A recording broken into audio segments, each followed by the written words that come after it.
आमे घंटा घंटा धरिकी आम निज मुह को सजेई हो काले किए देखिले कहीदेव सतरे तू देखिया बहुत सुंदर ना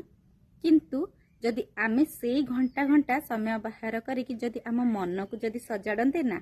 आउ आमर कथा आम चाली चलनी आम व्यवहार कि सब जिनस को जदि आमे सेटा लक्ष्य करके सजाड़ते ना ताहले भगवान कहते अरे तो हृदय केते निर्मल भगवान प्रशंसा को केही भी भल पाआंतीनी किंतु सदाबले आमे सजे हेले लोक किए केमितिकार कहब सतरे तो बहुत सुंदर देखा जाउछ सेटा को सदाबले लोक चाहती मानुची सजे हेबाटा खराब नुह किंतु